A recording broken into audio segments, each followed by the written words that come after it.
नमस्कार, स्वागत है आपका इंडिया न्यूज पर और मैं हूं आपके साथ स्वाति सिंह। देश भर में समान नागरिक संहिता यानी यूसीसी पर बहस लगातार जारी है। इसी बीच कानून मंत्रालय की संसदीय समिति ने सोमवार को अहम बैठक बुला ली। बैठक में शामिल होने वाले राजनीतिक दलों ने यूसीसी पर अपनी अपनी बात रख दी। इस दौरान जहां संसदीय पैनल के अध्यक्ष और भाजपा सांसद सुशील मोदी ने पूर्वोत्तर समेत देश भर के आदिवासियों को समान नागरिक संहिता यूसीसी के दायरे से बाहर रखने की वकालत कर दी। इसका एक और नजरिया आपको बता देते हैं कि आदिवासियों के लिए इतनी बड़ी बात आगे रखना और साफ तौर पर आदिवासी वोटर्स के नजरिए से अगर इसे देखा जाए तो चुनाव नजदीक है। आदिवासी वोटर्स जो है बीजेपी के लिए साफ तौर पर कोई खतरा ना बन जाए, ऐसे में ये पूरी बैठक में वकालत इस तरीके से रखना और आदिवासियों के लिए ही यूसीसी पर सवाल खड़े ज्यादा हो रहे थे। लेकिन अब साफ तौर पर ऐसे आसार नजर आए इस बैठक के तौर पर कि अब आदिवासियों के लिए कुछ भी कभी भी यूसीसी में बदलाव किए जा सकते हैं। वहीं विपक्षी दलों ने लॉ कमीशन द्वारा यूसीसी पर मांगे गए सुझाव के समय पर सवाल उठा दिया। दरअसल लॉ कमीशन ने पिछले महीने ही समान नागरिक संहिता पर धार्मिक संगठनों और आम जनता से राय मांगी। सूत्रों के मुताबिक संसदीय समिति की बैठक में कांग्रेस और डीएमके समेत ज्यादातर विपक्षी पार्टियों ने यूसीसी के मुद्दे को लोकसभा चुनाव से जोड़ते हुए राय मांगने के समय पर सवाल उठाए। इस बैठक में 31 में से 17 संसदीय शामिल रहे। साफ तौर पर जिस तरीके से सदस्य इसमें शामिल रहे, 31 में से 17 सदस्य। शिवसेना सांसद संजय राउत ने इस मुद्दे पर चर्चा के समय पर सवाल उठाया, जबकि कांग्रेस सांसद विवेक तानखा और डीएमके सांसद पी विल्सन ने अलग अलग लिखित बयान दिए, जिसमें कहा गया कि भावनात्मक मुद्दे पर नए सिरे से चर्चा करने की कोई जरूरत नहीं है। विवेक तानखा ने लॉ कमीशन की पुरानी रिपोर्ट का जिक्र करते हुए कहा कि समान नागरिक संहिता की इस स्तर पर कोई जरूरत ही नहीं। वहीं बीजेपी सांसद सुशील मोदी ने आदिवासियों को किसी भी प्रस्तावित यूसीसी के दायरे से बाहर रखने की सिफारिश कर दी और कहा कि सभी कानून पर आवाज साफ तौर पर है। और बैठक में इस बात पर चर्चा भी हुई कि केंद्रीय कानून कुछ पूर्वोत्तर राज्यों में उनकी सहमति के बिना लागू नहीं होते। बीजेपी के सांसद महेश जेठमलानी ने यूसीसी लागू करने की वकालत की। उन्होंने संविधान सभा में हुए बहस का हवाला देते हुए कहा कि इसे हमेशा अनिवार्य माना गया था। माना जा रहा है कि मोदी सरकार 20 जुलाई से शुरू होने वाले मॉनसून सत्र में यूसीसी पर बिल ला सकती है। अब तक 19 लाख लोग समिति को इस संबंध में अपने सुझाव भेज चुके हैं। जी हां, 19 लाख। बैठक के दौरान कुछ सदस्यों ने सरकार पर आरोप लगाए कि जल्दबाजी में इसे लाया जा रहा है। समिति के कुछ सदस्यों का कहना था कि सिर्फ एक फैमिली लॉ नहीं बनाना चाहिए, यह समाज के हर धर्म जाति समुदाय से जुड़ा हुआ मामला है, लिहाजा इसको ध्यान में रखना जरूरी है। अब आप सोच रहे होंगे कौन है इस समिति के सदस्य, तो आपको बता दें दरअसल समान नागरिक संहिता पर सवाल 2018 में लॉ कमीशन का कंसल्टेटिव पेपर सदस्यों को दिया गया था।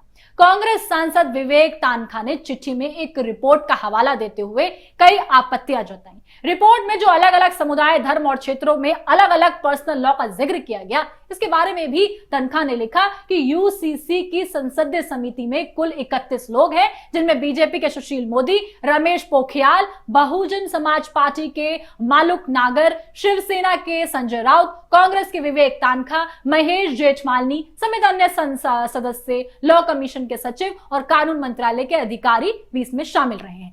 ऐसे में अब सवाल यही खड़ा हो रहा है, क्या यूसीसी में बदलाव आदिवासियों के लिए किया जाएगा? मॉनसून सत्र के शुरू होने से पहले इस बिल में बदलाव होगा तो आदिवासियों के लिए, चुनाव से इसे जोड़ा जाए तो आदिवासी वोटर्स को मद्देनजर रखते हुए बीजेपी ये बड़ा कदम उठा सकती है। वहीं यूसीसी को लेकर लॉ कमीशन ने बेसिक फ्रेमवर्क तैयार कर लिया है। इस फ्रेमवर्क के मुताबिक बहु विवाह से लेकर हलाला और इजाजत तक कई बड़ी चीजों पर रोक लगाने की बात कही गई। वहीं अब खबर सामने आई है कि यूसीसी से सिखों के आनंद मैरिज एक्ट पर असर नहीं पड़ेगा।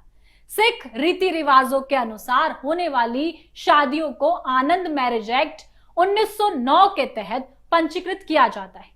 यूनिफॉर्म सिविल कोड के बेसिक फ्रेमवर्क में लैंगिक समानता पर सबसे अधिक जोर दिया गया है। सभी को शादियां रजिस्टर्ड करानी होंगी, लेकिन आपको बता दें कि ट्राइबल्स को जरूरी रियायतें मिलेंगी। बहुविवाह, इज्जत और साफ तौर पर हलाला पर भी रोक लगेगी। उत्तराधिकारी में लड़की और लड़के दोनों को बराबर का हिस्सा दिया जाएगा। पति की मौत होने और बेटे ना होने की सूरत में मुस्लिम महिला को संपत्ति का पूरा हक मिलेगा। हालांकि यूसीसी के बेसिक फ्रेमवर्क में सुझाव के आधार पर संशोधन किया जा सकेगा। इसके अलावा बेसिक फ्रेमवर्क में कहा गया है कि पूजा, नमाज और शादी विवाह के तौर तरीके पर कोई रोक नहीं होगी। सभी अपने धार्मिक नियमों का पालन कर सकेंगे। इसके अलावा लिव इन रिलेशनशिप का जिक्र नहीं होगा, इसे डिस्करेज किया जाएगा। सभी को आपको बता दें कि ऑक्यूपेशन का अधिकार दिया जाएगा। मुस्लिम महिलाओं को भी यह अधिकार मिलेगा। तलाक के एक जैसे आधार होंगे। जो आधार पुरुष के लिए होंगे वह स्त्रियों के लिए भी होंगे। आनंद मैरिज एक्ट सिख समुदाय को विवाह कानून के तहत पंजीकरण कराने की इजाजत देता है।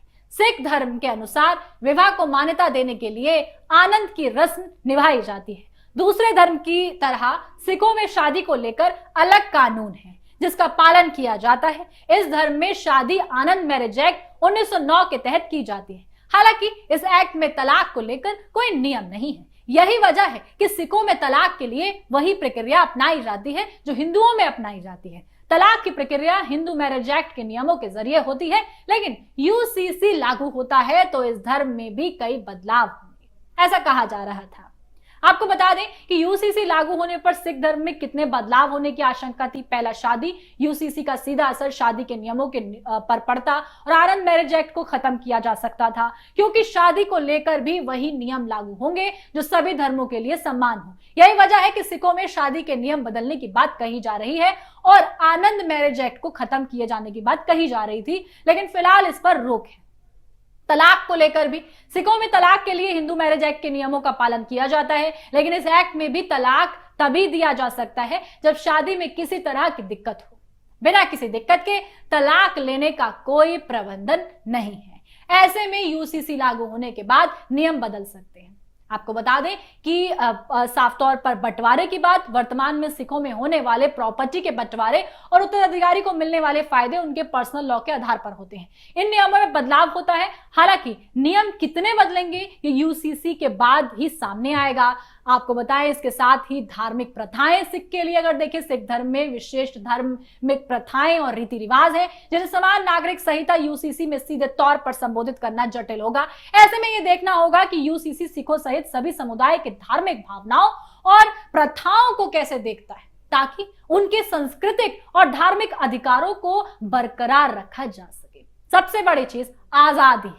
समान नागरिक संहिता का एक पहला उद्देश्य सभी नागरिकों के लिए समानता और स्वतंत्रता सुनिश्चित करना है, चाहे उसकी धार्मिक पृष्ठभूमि कुछ भी हो। हालांकि सिखों की साफ तौर पर विशिष्ट पहचान और संस्कृति प्रथाओं का ध्यान रखना भी यूसीसी के लिए महत्वपूर्ण होना चाहिए। ऐसे में जिस तरीके के बदलाव की बात यूसीसी में की जा रही है, ये डिपेंड करता है कि अब यूसीसी के बिल में कौन से बदलाव आते हैं, किसके लिए आते हैं, किसके लिए नहीं आते हैं। तमाम अपडेट के लिए आप हमारे साथ बने रहें और देखते रहे इंडिया न्यूज। धन्यवाद।